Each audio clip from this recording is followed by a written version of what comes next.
नमस्कार, मी पंजाब डक 13 जुलै आणि 14 जुलैच्या दरम्यान राज्यामध्ये तुम्हाला सांगायचं झालं तर लातूर जिल्हा, सोलापूर जिल्हा, बीड जिल्हा, नगर जिल्हा, परभणी जिल्हा, जालना जिल्हा, संभाजीनगर, त्याच्यानंतर नांदेड जिल्हा ह्या भागामध्ये विखुरलेल्या स्वरूपाचा म्हणजे 13, 14, 15च्या दरम्यान भाग बदलत पाऊस येणार आहे। सर्वदूर नाही पडणार पण भाग बदलत 13, 14च्या दरम्यान पाऊस येणार आहे म्हणून हा अंदाज लक्षात येतो। सांगायचं झालं तर राज्यात म्हणजे पूर्व विदर्भामध्ये नागपूर, वर्धा, भंडारा या गोंदिया या पट्ट्यामध्ये आणखीन 2-3 दिवस तिकडल्या भागात पाऊस राहील। पण राज्यात मात्र सर्वदूरचा सध्या तरी पाऊस नाही।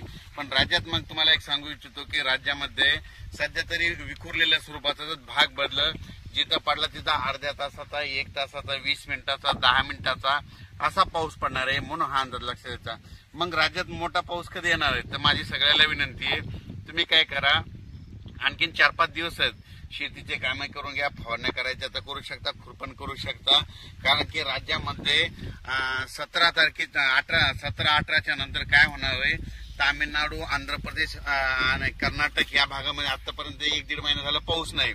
मग आता तिकडे पाऊस सक्रिय होणार आहे, म्हणजे ते 17-18 तारखेपासून तिकडे सक्रिय झाल्याच्या नंतर तो पाऊस मध्ये 18, 19, 20च्या दरम्यान मग परत कोणत्या भागात पडणार आहे की ज्या भागामध्ये पाऊस नाही पडला।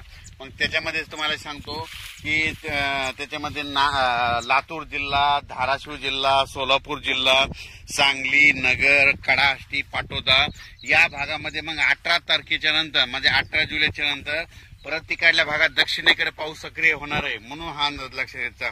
म्हणजे सांगायचं झालं तर तुम्हाला सांगू इच्छितो, राज्यात मात्र पुन्हा परत 20 तारखेच्या नंतर आणखीन पाऊस वाढतच जाणार आहे।